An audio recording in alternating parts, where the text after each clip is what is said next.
Langsung ke Pak Iskandar deh, karena tadi juga sudah disinggung-singgung sama Mas Misbakun berkaitan mengenai pengungkit yang kedua adalah Undang-Undang Ciptaker. Pak Iskandar tadi juga sudah ada evaluasi yang disampaikan oleh baik Pak Tutum ataupun Pak Antoni. Nah, apakah pemerintah sendiri juga sudah mengidentifikasi apa yang disampaikan termasuk juga menyusun strategi supaya 7% ini bukan di awang-awang, Pak? Terima kasih Mbak Manos. Yang jelas sudah karena pemerintah itu punya top ekonom. Ya. Pertama saya ingin meluruskan Mbak Mano ya, di dalam suatu analisis metodologi melihat pertumbuhan ya, itu pakem yang digunakan secara teoritis itu harus year on year, bukan Q to Q ya, supaya jangan keliru nanti kasihan mahasiswa nanti ya. Kenapa Q to Q? Itu kita untuk menghilangkan faktor musiman.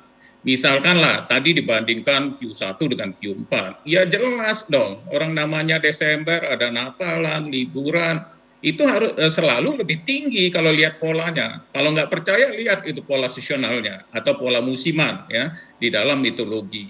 Jadi keliru kalau membandingkan antara Q to Q. Saya ingin meluruskan karena kita ini terdiri dari ekonom top yang di hire pemerintah sebenarnya ya. Itu saya ingin meluruskan yang pertama. Yang kedua, sebelum saya masuk langkah-langkah apa yang kita lakukan, tentunya kita mengidentifikasi.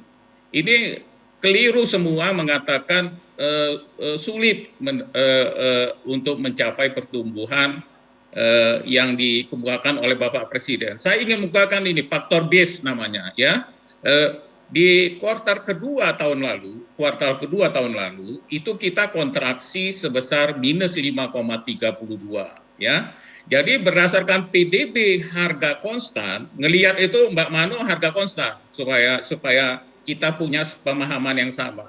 Dengan kontraksi ekonomi di PDB 2 tahun lalu ya, triwulan 2 tahun lalu maksud saya, itu PDB harga konstan di triwulan 2 tahun 2020 itu 2.589,8 triliun itu PDB-nya.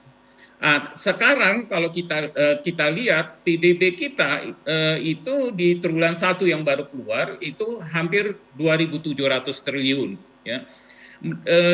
Kalau kita kembali saja ke tahun 2019 Mbak Mano, yaitu dengan PDB 2.735, itu kita sudah dapat pertumbuhan 5,62%. Orang lupa faktor base ini, ya. Itu yang pertama. Selain nanti memang indikator kebijakannya, saya tunjukkan indikator leading indikator yang menunjukkan bahwa mulai triwulan 2 itu demand sangat tinggi, ya. Nah, tapi sebentar lagi saya ke arah sana. Jadi dengan faktor musiman Lebaran yang lebih tinggi di kuartal kedua atau kuartal kedua, maka kenapa Pak Menko saya tadi di dalam press conference mengungkapkan di triwulan 2 pertumbuhan kita 6,9 sampai 7,9% ring-nya. 6,9 sampai 7,8. Nah, itu faktor pertama, faktor base ya. Jadi kalau kembali aja ke level semula udah dapat 5,62 gitu ya. Dengan melihat indikator terkini dengan berbagai kebijakan yang dilakukan oleh pemerintah sejak Maret, yaitu pembebasan PPNBM 100% untuk kendaraan bermotor 1.500 cc, kemudian kita extend lagi di April dengan sampai 2.500 cc. Kemudian untuk four wheel kita extend juga di bulan April. Kalau kita lihat penjualan mobil, ini real nih, data real, supaya kita jangan berasumsi-asumsi seperti tadi ya. Ini pertumbuhan kendaraan bermotor saja dari bulan Februari ke Maret itu lebih dari 30% growth-nya positif. Padahal di bulan Februari year on year, bulan Januari itu growth-nya negatif, bahkan negatifnya lebih dari minus 20. Itu indikator yang pertama ya. Saya ingin menunjukkan ini data semua nih. Kemudian kalau saya lihat kami kan punya yang namanya big data dari bank, belanja-belanja yang dilakukan oleh bank-bank yang besar yang bisa mewakili lebih dari 70% belanja dari konsumsi khususnya kelas menengah kita. Itu kalau saya lihat di periode sampai April ya, itu sudah meningkat, itu mencapai 32,48%. Kemudian kalau saya hilangkan faktor seasonalnya ya, itu sudah mencapai lebih dari 13%. Itu indikator kalau kita lihat.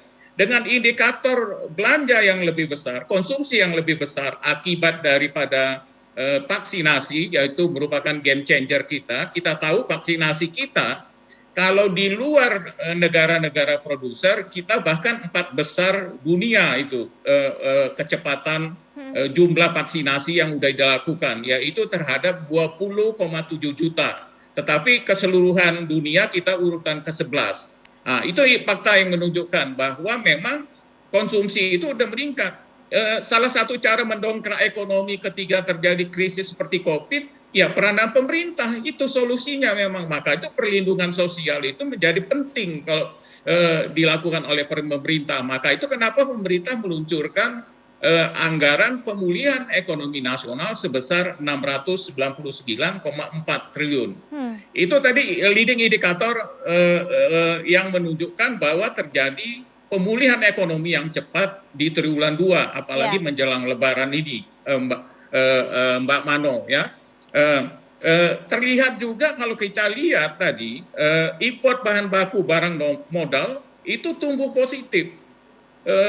Ini artinya apa? Orang nggak mungkin akan mengimpor bahan baku kalau tidak ada aktivitas ekonomi di dalam negeri kan. Tidak mungkin mereka melakukan impor kalau misalkan industrinya tidak membutuhkan bahan baku. Ini yang terjadi sekarang. Kenapa kalau kita lihat data bulan ke bulan itu impor bahan baku dan capital itu meningkat, Mbak Mano. Ingin saya tunjukkan itu semuanya. Kalau katanya tadi ada komen ekspor, ya justru ekspor kalau dilihat harga dan volume juga meningkat. Lihat datanya kalau nggak percaya ya. Itu artinya ini karena memang real demand. Jangan disalahkan karena ekspor, justru ekspor yang perlu kita dorong. Ini aneh ini. Analisisnya tadi saya lihat. Kok malah di blame ekspornya? Ini gara-gara ekspor katanya. Justru kita ingin mendorong ekspor supaya bisa mengenerate income yang lebih besar, bisa mengenerate output yang lebih besar di dalam ekonomi kita, sehingga nanti memberikan multiplier effect terhadap sektor-sektornya. Dengan latar belakang seperti itu, maka adalah kebijakan yang perlu dilakukan, yang sekarang juga sedang dilakukan pemerintah, adalah bagaimana kita dorong dulu konsumsi yang pertama, ya. Kita tahu untuk kelompok 40% ke bawah kan udah ada perlindungan sosial, Mbak Mano. Tetapi yang untuk yang menengah ke atas itu kita dorong antara lain, misalkan tadi PPNBM yang seperti saya kemukakan, pembebasan PPN, properti meningkat, konsumsi meningkat seperti yang saya kemukakan tadi. Itu langkah-langkah yang kita lakukan, bangga buatan Indonesia. Kapan lagi kita berkorban sedikit untuk produk Indonesia kan nggak, kenapa? Lihat pengalaman Tiongkok sama Cina. Dulu kan kalau kita lihat Wuling, itu kan kualitasnya bagaimana kalau kita lihat. Tetapi karena pengorbanan rakyat Tiongkok, mereka akhirnya bisa menghasilkan produk yang lebih baik kayak gitu. Itu memang kita harus kerjasama semuanya gitu. Ada cost-nya kalau ingin membuat negara itu menjadi lebih maju seperti itu ya. Itu Mbak Mano saya pikir. Kita jeda dulu, nanti usai jeda kita akan lanjutkan bagaimana kemudian progres dari Undang-Undang Ciptaker yang diharapkan ini tadi Mas Misbakun berkali-kali mention bisa menjadi pengungkit. Sesaat lagi tetaplah bersama kami.